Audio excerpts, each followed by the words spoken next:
Hello students, welcome to our YouTube channel maths वाला 3.14। Friends, आज की इस वीडियो में हम देखने वाले हैं क्लास 8th के मैथ्स का चैप्टर नंबर 5।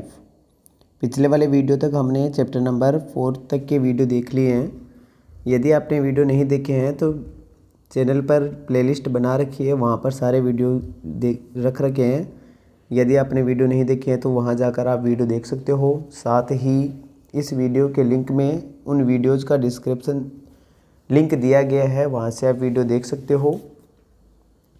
तो बिना टाइम वेस्ट के हुए स्टार्ट करते हैं आज का ये वीडियो, जो कि चैप्टर नंबर 5 है। नाम है वर्ग एवं वर्गमूल, स्क्वायर एंड स्क्वायर रूट। तो क्या होते हैं वर्ग और क्या होता है वर्गमूल, तो इसकी जानकारी लेंगे हम। सबसे पहले देखते हैं क्या होता है वर्ग।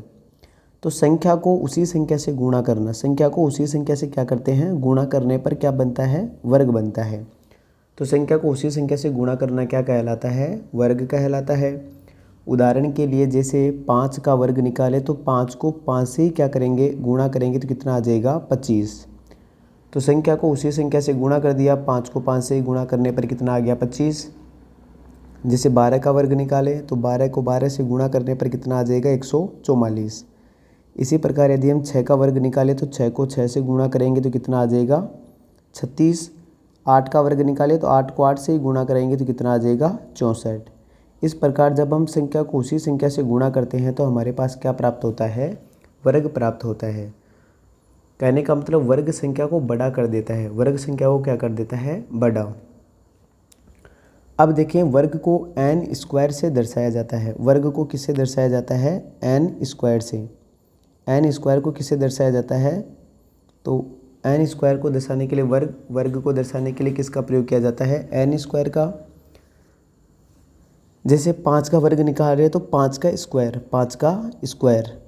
5 का स्क्वायर का मतलब है 5 को 5 से ही क्या करना है, गुणा करना है, तो कितना आ जाएगा, 25।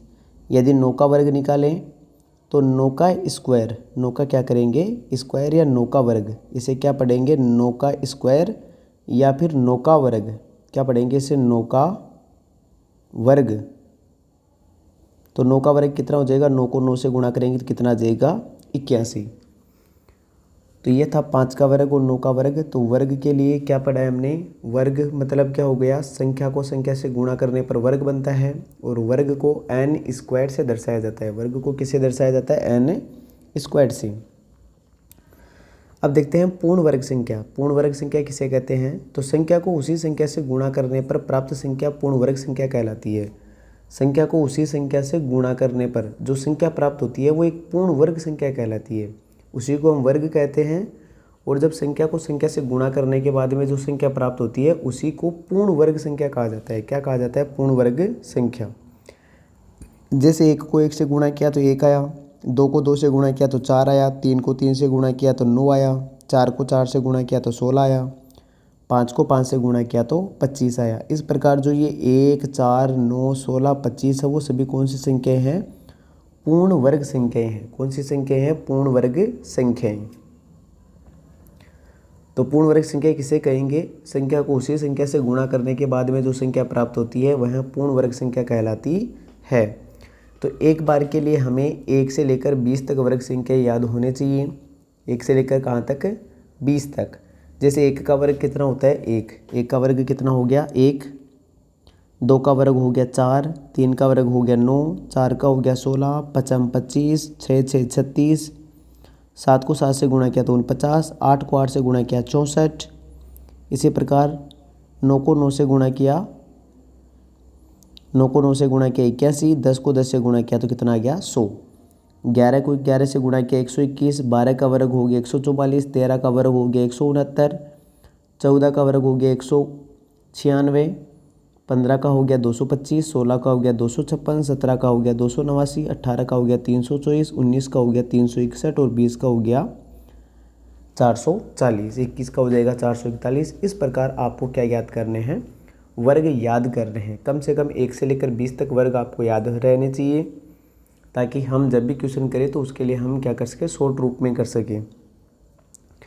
तो अब हम क्या देखेंगे, यहाँ पर पूर्ण वर्ग संख्या का इकाई अंक 0, 1, 4, 5, 6 या 9 होता है। हमने इतने वर्ग निकाले हैं 1 से लेकर 20 तक। इनमें देखो, एक तो 0 आ रहा है, एक एक आ रहा है, एक आ रहा है आपके पास 4, एक आ रहा है 5, 6 और 9। केवल 6 ही अंक आ रहे हैं कितने में से, 10 अंकों में से। अंक कितने होते हैं 10, कौन कौन से हो गए, 0, 1, 2, 3, 4, 5, 6, 7, 8 और 9। इस प्रकार ये टोटल कितने अंक होते हैं, 10 अंक। इनमें से केवल कितने, 6 अंक ही वर्ग संख्या में आते हैं। 6 अंक ही किस में आते हैं, वर्ग संख्या में। तो 6 अंक है वही वर्ग संख्या में आते हैं। बाकी जो बच गए 4 अंक वो वर्ग संख्या में नहीं आते। कौन कौन से, एक तो 2, एक 3, 7 और 8, ये वर्ग संख्या में कभी भी नहीं आएंगे। आएंगे तो केवल 0, 1, 4, 5, 6 और 9। कहीं भी देख लीजिए आप, 4 आ रहा है, यहाँ 9 आ रहा है, यहाँ 6 आ रहा है, यहाँ 5, फिर यहाँ पर 1, यहाँ 0। तो हमेशा वर्ग संख्या में 0, 1, 4, 5, 6 और 9 ही आएगा। तो यहाँ पर लिख रखा है कि पूर्ण वर्ग संख्या का इकाई अंक 0, 1, 4, 5, 6 या 9 होता है। लेकिन 0, 1, 4, 5, 6 या 9 इकाई अंक वाली सभी संख्याएं पूर्ण वर्ग संख्याएं हो, यह आवश्यक नहीं कि संख्या में इकाई अंक इन 6 में से आए और वो पूर्ण वर्ग संख्या हो, यह आवश्यक नहीं है। वो पूर्ण वर्ग संख्या हो भी सकती है और नहीं भी हो सकती। जैसे हमने लिए एक 15 के लास्ट में इकाई अंक 5 है। इकाई अंक क्या है, 5, लेकिन ये पूर्ण वर्ग संख्या नहीं है, क्योंकि 15 को किसी भी सेम संख्या को आपस में गुणा करने पर 15 नहीं आता। किसी भी दो समान संख्या को आपस में गुणा करने पर 15 नहीं आता है, इसलिए 15 पूर्ण वर्ग संख्या नहीं है। जैसे हम बात करें 81 में लास्ट में 1 आ रहा है, तो ये 1 आ रहा है, तो ये 81 पूर्ण वर्ग संख्या हो भी सकती है और नहीं भी हो सकती। जांच करने के लिए हमें क्या करना है, 9 को 9 से गुणा करना है, क्योंकि 81 का देखना है हमें कि ये किसी संख्या को उसी संख्या से गुणा करने पर 81 आ रहा है तो 81 पूर्ण वर्ग संख्या है, अन्यथा नहीं है। जैसे 9 को 9 से गुणा करने पर 81 आता है, तो इसका मतलब 81 पूर्ण वर्ग संख्या है। इसकी जांच हम बाद में और करेंगे अपने हिसाब से, लेकिन आपको इतना ध्यान रखना है कि जिन संख्याओं के लास्ट में 0, 1, 4, 5, 6 और 9 होगा वो पूर्ण वर्ग संख्या हो भी सकती है और नहीं भी हो सकती। आगे चेक करें एक बार इसके लिए। जैसे उदाहरण लिए हम, अभी उदाहरण लिया हमने जैसे 15। अभी उदाहरण क्या लिया, ये उदाहरण लेते हैं। जैसे हमने उदाहरण लिया 121। तो 121 में लास्ट में कितना आ रहा है, 1 आ रहा है, तो इसका मतलब ये 121 वो पूर्ण वर्ग संख्या हो भी सकती है और नहीं भी हो सकती। वैसे होगी ये किसका है, 11 का। 11 का वर्ग कितना होता है, 121। आगे चेक करें। आगे है पूर्ण वर्ग संख्या का इकाई अंक 2, 3, 7 या 8 कभी नहीं होगा। 2, 3, 7 और 8 कभी भी नहीं होगा, अथवा 2, 3, 7 या 8 इकाई अंक वाली संख्या पूर्ण वर्ग संख्या कभी नहीं होगी। यदि किसी संख्या के लास्ट में 2, 3, 7, 8 आ जाए, इन अंकों में से आ जाए, या तो 2 या फिर 3 आ जाए, या 4 आ जाए, या फिर ये 7 आ जाए या 8 आ जाए, 2, 3, 7, 8 में से कोई अंक आ जाए तो वो तो डेफिनेटली कभी भी पूर्ण वर्ग संख्या नहीं होगी। जैसे एक संख्या आ गई, मान लेते हैं 48, मान लेते हैं 448 आ गई। संख्या कौन सी आ गई, 448। 448 में इकाई अंक कितना है, 8। तो इकाई अंक 8 होने के कारण ये वर्ग संख्या नहीं है, वर्ग संख्या नहीं है, क्योंकि इकाई अंक कितना आ रहा है, इसमें 8 आ रहा है। और संख्या ले जैसे 2557 लेते हैं, तो इसमें लास्ट में 7 आ रहा है। इसका मतलब हम लास्ट में इकाई अंक को देखकर ये बता सकते हैं कि ये पूर्ण वर्ग संख्या नहीं होगी, ये भी पूर्ण वर्ग संख्या नहीं है, क्योंकि इकाई अंक कितना है, 7। तो 2, 3, 7, 8 आए तो वो तो कभी भी पूर्ण संख्या नहीं होगी। बाकी यदि अदर 6 अंक आए तब पूर्ण वर्ग संख्या हो भी सकती है और नहीं भी हो सकती। आगे चले कुछ महत्वपूर्ण तथ्य में क्या आता है, देखिए। किसी संख्या के इकाई स्थान पर 1 या 9 हो तब इसकी वर्ग संख्या के अंत में 1 आता है। जैसे ये कह रहा है कि यदि कोई संख्या के इकाई अंक 1 और 9 है, किसी संख्या का इकाई अंक 1 और 9 है, तब यदि आप इसकी वर्ग संख्या निकालोगे तो इसके अंत में क्या आएगा, एक ही आएगा, इसके वर्ग अंत में क्या आएगा, एक ही आएगा। जैसे हम उदाहरण की बात करें, जैसे 11, कोई संख्या 11 है, जब हम इसका वर्ग निकालेंगे तो 11 को 11 से क्या करेंगे, गुणा। 11 को 11 से गुणा करेंगे तो कितना आएगा, 121। तो एक आ रहा है तो एक के लिए इकाई अंक भी क्या आएगा, 121 वर्ग संख्या है, तो वर्ग संख्या के अंत में भी क्या आएगा, 1 आएगा। और जैसे 9 आ जाए, जैसे हम 19 की बात करें कि 19 का वर्ग निकालें, तो 19 को 19 से गुणा करेंगे, 19 को किससे गुणा करें, 19 से, 19 को 19 से गुणा करेंगे तो कितना आएगा, 361। तो जब इकाई अंक 1 और 9 होता है तो वर्ग करने पर भी क्या आता है, 1 ही आता है। 1 और 9 इकाई अंक वाली संख्या का जब हम वर्ग करेंगे तो वर्ग संख्या में 1 आएगा, इकाई अंक क्या आएगा, 1 आएगा। जैसे 11 का वर्ग किया तो भी इकाई अंक 1 आया, और 19 का वर्ग किया तो भी इकाई अंक कितना आया, 1। तो याद रखना, 1 और 9 इकाई अंक वाली संख्या का वर्ग करने पर इकाई अंक 1 आता है। इसी प्रकार किसी संख्या के इकाई स्थान पर यदि 2 और 8 हो तो वर्ग संख्या के अंत में 4 आएगा। क्या आएगा, वर्ग संख्या के अंत में 4। जैसे एक संख्या लेते हैं हम 12 में इकाई अंक कितना है, 2। जब इसका वर्ग करेंगे तो 12 को 12 से गुणा करेंगे तो कितना आ जाएगा, 12 को 12 से गुणा किया तो 144 आ जाएगा। कितना आ जाएगा, 144।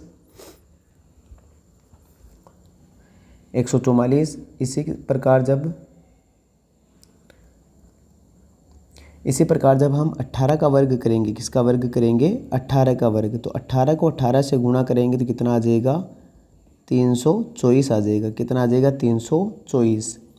अब देखिए, यदि संख्या में इकाई अंक 2 और 8 हो तो वर्ग संख्या में इकाई अंक 4 आएगा। कितना आएगा, 4। कोई भी संख्या हो जिनमें इकाई अंक 2 और 8 हो, उनका वर्ग करने पर वर्ग संख्या में इकाई अंक 4 ही आएगा। आगे देखते हैं, तो हमने अभी 2 पढ़े हैं। 1 और 9 हो तो इकाई अंक 1 आएगा, 2 और 8 हो तो इकाई अंक 4 आएगा। इसी के साथ आगे देखते हैं, किसी संख्या के इकाई स्थान पर 3 या 7 हो तब इसकी वर्ग संख्या के अंत में क्या आएगा, 9 आएगा। जैसे उदाहरण की बात करें, 3 लेते हैं तो 3 का वर्ग मतलब 3 इकाई अंक 3 वाली संख्या है 13। 13 का वर्ग करेंगे तो 13 को 13 से गुणा करेंगे तो कितना आ जाएगा, 169। कितना आएगा, 169, 169।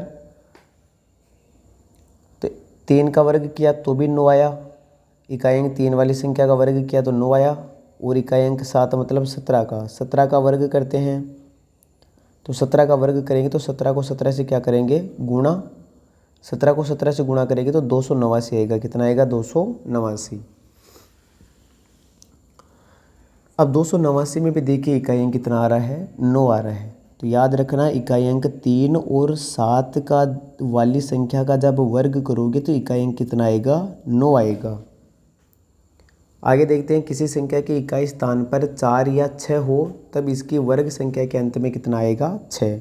इसी प्रकार जब 4 और 6 होगा, इकाई अंक 4 और 6 वाली संख्या का जब वर्ग करेंगे तो वर्ग संख्या के अंत में कितना आएगा, 6। जैसे उदाहरण की बात करें हम 4 के लिए, तो हम 14 का वर्ग निकालें तो 14 का वर्ग निकालेंगे तो कितना आ जाएगा, 14 गुणा 14, और 14 को 14 से गुणा करेंगे तो कितना आ जाएगा, 196। और लास्ट में 6 वाली संख्या जैसे 16 का वर्ग करेंगे तो कितना आ जाएगा, 16 गुणा 16 बराबर हो जाएगा 256। तो 4 और 6 इकाई अंक वाली संख्या का वर्ग करने पर हमेशा इकाई अंक कितना आएगा, 6। वर्ग संख्या में इकाई अंक कितना आएगा, 6। आगे देखते हैं, किसी संख्या के इकाई स्थान पर 0 हो तब इसकी वर्ग संख्या के अंत में भी कितना आएगा, 0। यदि किसी संख्या के लास्ट में 0 है और उसका हम वर्ग कर रहे हैं तो हमेशा वर्ग करने पर भी लास्ट में इकाई अंक कितना आएगा, 0। जैसे 10 का वर्ग किया तो 100 आया, तो 0 का वर्ग हमेशा क्या आएगा, 0 वाली संख्या का वर्ग करोगे तो वर्ग संख्या में भी क्या आएगा, 0। जैसे हम बात करते हैं 20 का वर्ग करेंगे तो कितना आएगा, 400। कितना आएगा, 400। तो लास्ट में 0 आ रहा है तो वर्ग संख्या में भी क्या आएगा, 0 आएगा। बस इतना ध्यान रखना कि एक जीरो के 2 जीरो बन जाते हैं, 2 जीरो के 4 जीरो बन जाते हैं, बनेंगे सम में ही। क्या बनेंगे? सम संख्या में ही। आगे किसी संख्या के इकाई स्थान पर 5 हो तब इसकी वर्ग संख्या के अंत में भी क्या आएगा? 5 आएगा। जैसे बात करें, ये कह रहा है कि यदि किसी संख्या में इकाई अंक 5 है और उसका वर्ग करेंगे तो वर्ग संख्या में भी कितना आएगा? 5 ही आएगा। जैसे 5 का मतलब 15, हम 15 लेते हैं, 15 का वर्ग करेंगे तो 15 को 15 से गुणा करेंगे, 15 को 15 से गुणा करेंगे तो कितना आएगा? 225। तो 5 वाली संख्या का वर्ग करोगे, इकाई अंक 5 वाली संख्या का वर्ग करने पर वर्ग संख्या में भी कितना आएगा? 5। जैसे 25 का वर्ग करें तो 25 को 25 से गुणा करेंगे तो कितना आ जाएगा? 625। 625 में भी लास्ट में कितना आ रहा है? 5। तो 5 इकाई अंक वाली संख्या का वर्ग करने पर वर्ग संख्या में भी इकाई अंक कितना आएगा? 5। आगे है, एक पूर्ण वर्ग संख्या के अंत में शून्य की संख्या सदैव सम होती है। एक पूर्ण वर्ग संख्या के अंत में शून्य की संख्या क्या होती है? सदैव। सदैव क्या होती है? सम होती है। साथ में ही आपको यदि वीडियो अच्छा लगा है तो वीडियो को लाइक करें, सब्सक्राइब कीजिए ताकि आने वाले वीडियो का नोटिफिकेशन आपको मिल सके। आगे देखते हैं अब, एक पूर्ण वर्ग संख्या के अंत में शून्य की संख्या क्या होती है? सदैव सम। सम का मतलब या तो जीरो है वो 2 बार होंगे, या 4 बार होंगे, या 6 बार होंगे, 8 बार, 10 बार, इसी प्रकार होंगे। किसमें? वर्ग संख्या में। जैसे बात करें, जैसे एक संख्या है 10, 10 का जब हम वर्ग करेंगे तो कितना आएगा? 10 गुणा 10, और 10 को 10 से गुणा किया तो कितना आ गया? 100। देखिए यहाँ एक जीरो था, एक जीरो के कितने जीरो बन गए? 2 जीरो। 2 जीरो का मतलब क्या होता है? सम। सम शून्य बनेंगे। क्या बनेंगे? सम शून्य। जैसे हम बात करें 100, जब 100 का वर्ग निकालेंगे हम तो 100 को 100 से क्या करेंगे? गुणा करेंगे तो ये कितना आ जाएगा आपके पास से? 10,000। कितना आ जाएगा? 10,000। यहाँ पर भी देखिए जो जीरो की संख्या वो कितनी है? 4 है। जीरो की संख्या कितनी है? 4। तो यहाँ पर याद रखना है कि वर्ग संख्या में सदैव जीरो है वो सम संख्या में होंगे, यदि विषम संख्या में होंगे तो वो वर्ग संख्या नहीं होगी। अब देखते हैं वर्ग संख्याओं के बीच में संख्याएं। दो वर्ग संख्याओं के बीच में कितनी संख्याएं होती है? तो दो क्रमागत वर्ग संख्याओं n² और n+1, दो वर्ग संख्या हो गई। जैसे n और n+1, दो संख्या हो गई n, और उसके जस्ट आगे वाली होती है n+1, क्योंकि सभी संख्याओं में अंतर एक एक का होता है। तो दो क्रमागत संख्याओं का मतलब हो गया, यदि एक 5 है तो इसके आगे वाली जस्ट कौन सी होगी? 6 होगी, क्योंकि 5 में 1 जोड़ने पर कितना आ गया? 6। तो यदि हम पहली संख्या को n मान रहे हैं तो दूसरी संख्या को क्या मानेंगे? n+1। यदि आप अक्स मानो तो अक्स +1 मानेंगे, लेकिन हम यहाँ संख्याओं की बात करें तो संख्या मतलब नेचुरल नंबर्स। एक n यहाँ पर एक संख्या है, n यहाँ पर क्या है? एक संख्या। तो जब n और n+1 का वर्ग करेंगे तो उसके बीच में कुल 2n संख्याएं होगी जो पूर्ण वर्ग नहीं होगी। जो क्या नहीं होगी? पूर्ण वर्ग। ये इंपॉर्टेंट लाइन है आपके लिए कि दो पूर्ण वर्ग संख्याओं के, दो क्रमागत पूर्ण संख्याओं के बीच में कितनी संख्याएं होती है जो पूर्ण वर्ग नहीं होती है? तो वो क्या हो जाएगी? 2n। जैसे एग्जाम्पल की बात करें हम, जैसे 13 का वर्ग और 14 के वर्ग के बीच में यहाँ पर कितनी संख्याएं हैं जो पूर्ण वर्ग नहीं है? तो यहाँ पर ये तो 13 तो हो गया n, और ये हो गया n+1। ये तो 13 हो गया, 13 में 1 जोड़ेंगे तो 14 आ जाएगा। तो इसके लिए फॉर्मूला क्या बना है? 2n। कितनी संख्याएं होगी? 2n संख्याएं होगी। तो 2 गुणा n का मान कितना आ गया? 13। पहली संख्या को 2 से गुणा करेंगे तो 13 कम 13, 13 दूना 26। तो 26 ऐसी संख्याएं हैं जो पूर्ण वर्ग नहीं है। आपको कुछ भी नहीं करना है, आपको पहले वाली संख्या को 2 से क्या कर देना है? गुणा कर देना है। और एग्जाम्पल, जैसे 15 का स्क्वायर और 16 के स्क्वायर के बीच में कितनी ऐसी संख्या हैं जो पूर्ण वर्ग नहीं है? तो हम 15 को 2 से गुणा कर देंगे तो 15 कम 15, 15 दूना 30 ऐसी संख्याएं हैं जो पूर्ण वर्ग नहीं है। 15 के स्क्वायर और 16 के स्क्वायर के बीच में 30 संख्याएं आती है। कितनी संख्याएं आती है? 30 संख्याएं। तो आपको क्या करना है? दो क्रमागत संख्याओं में पहली जो संख्या है उसको 2 से गुणा करने पर हमारा आंसर आ जाएगा। आगे है वर्गमूल। किसकी बात करें? वर्गमूल की। तो वर्गमूल क्या होता है? वर्गमूल वर्ग की प्रतिलोम संक्रिया है। संक्रिया का मतलब प्रक्रिया है, प्रतिलोम का मतलब उल्टी, रिवर्स।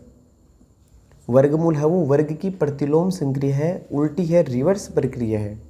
जैसे वर्ग निकालने के लिए हम संख्या को संख्या से गुणा करते हैं, लेकिन वर्गमूल निकालने के लिए हम वापस करेंगे कि ये संख्या किन दो संख्याओं को गुणा करने पर आई थी, किन दो समान संख्याओं को गुणा करने पर आई थी। जैसे बात करें हम 5 का वर्ग, 5 का वर्ग कितना होता है, 5 गुणा 5 बराबर कितना हो जाएगा, 25। तो 5 तो है संख्या और ये 25 है इसकी वर्ग संख्या। क्या है, ये वर्ग संख्या है। जब हम वर्ग संख्या से वापस किस पर आएंगे, संख्या पर, तो वो वर्गमूल कहलाएगा। क्या कहलाएगा, वर्गमूल। और 5 से जब 25 के पास जाएंगे तो ये वर्ग कहलाएगा। क्या कहलाएगा, वर्ग। तो वर्ग और वर्गमूल एक दूसरे के रिवर्स क्या है, संक्रिया, एक दूसरे की रिवर्स प्रोसेस है, रिवर्स प्रक्रिया है। तो जब 5 का वर्ग पूछे तो 25 और 25 का वर्गमूल पूछे तो 5।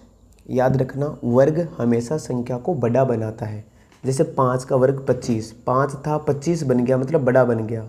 नाम छोटा है वर्ग, लेकिन बड़ा बना देता है संख्या को। वर्गमूल नाम बड़ा है, नाम तो 4 अंकों का है, 4 अक्षरों का है, लेकिन ये संख्या को क्या बना देता है, छोटा। 25 का वर्ग 5 बन गया। तो आपको इसी ट्रिक पर ध्यान रखना है, क्योंकि कभी कभी एग्जामिनर यही प्रश्न पूछ लेता है कि 625 का वर्ग ज्ञात कीजिए, और हम 625 का वर्गमूल ज्ञात कर देते हैं, हम 25 बता देते हैं। तो ध्यान रखना, हमेशा वर्ग का मतलब होता है संख्या को बड़ा बनाना, और 625 का वर्ग निकालेंगे तो 25 थोड़ा है, 25 तो छोटा हो गया। तो याद रखना आपको कि वर्ग हमेशा संख्या को बड़ा बनाता है। 5 का वर्ग 25 होगा, 25 का वर्गमूल 5 होगा। इसी प्रकार बात करें जैसे 121 का वर्गमूल पूछे, 121 का वर्गमूल, वर्गमूल नाम बड़ा है लेकिन संख्या को क्या कर देगा, छोटा। तो 121 का वर्गमूल कितना होगा, 11 होगा। लेकिन यदि 11 का वर्ग पूछे तो 121 होगा, तो कितना होगा, 121। आगे है वर्गमूल संख्या को रूट से दर्शाया जाता है। किससे दर्शाया है, रूट से क्या किया जाता है, संकेत से व्यक्त किया जाता है। इस प्रकार भाग का सिंबल होता है वो वर्गमूल का होता है। किसका होता है, भाग का जो वर्ग सिंबल होता है वैसा का वैसा ही लगभग सेम होता है वर्गमूल का संकेत। जैसे 16 का वर्गमूल निकालना है तो हम 16 के ऊपर वर्गमूल लगाएंगे, ये वर्गमूल हो गया। तो इसका आंसर कितना आएगा, 4 आएगा, क्योंकि वर्गमूल ये 16 को हम 4 गुणा 4 लिखेंगे। 16 को क्या लिखेंगे, 4 गुणा 4। वर्गमूल करेंगे तो 4 है वो बाहर चला जाएगा। 2 4 में से 1 4 कहाँ चला जाता है, बाहर। क्यों बाहर गया, क्योंकि 4 गुणा 4 का मतलब होता है 4 का स्क्वायर, और ये वर्ग हो गया। वर्ग मूल का मतलब होता है आधी पावर। वर्गमूल का मतलब कितना होता है, आधी पावर। 2 से 2 कट जाएगा और 4 की पावर 1 बराबर कितना आ जाएगा, 4। तो हमेशा याद रखना, वर्गमूल का मतलब होता है आधी घात। कितनी घात है, आधी घात।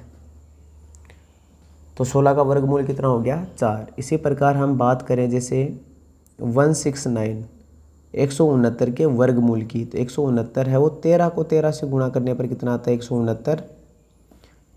169 का वर्गमूल निकालेंगे तो कितना आ जाएगा, 13। तो बस याद यही रखना है कि वर्ग संख्या को मोटा बना देता है, बड़ा बना देता है, और वर्गमूल संख्या को छोटा बना देता है। क्या बना देता है, छोटा। 5 का वर्ग 25 होता है और 25 का वर्गमूल 5 होता है। ये आप अपने हिसाब से याद रख लेना। मैंने अपने हिसाब बता दिया कि वर्गमूल संख्या को बड़ा बनाता है, बस इतना याद रख लो। वर्ग है वो वर्ग संख्या को बड़ा बनाता है। अब आगे आ गई हमारी प्रश्नावली 5.1, जो कि हम पढ़ेंगे आगे वाले वीडियो में। यदि वीडियो अच्छा लगा है तो वीडियो को लाइक और चैनल को सब्सक्राइब करना ना भूलें, क्योंकि इन्हीं लाइक्स और सब्सक्राइब से हमें मोटिवेशन मिलेगा और हम आपके लिए बेहतर कंटेंट लाकर उपलब्ध करवाएंगे। साथ में ही वीडियो को लास्ट तक देखने के लिए धन्यवाद।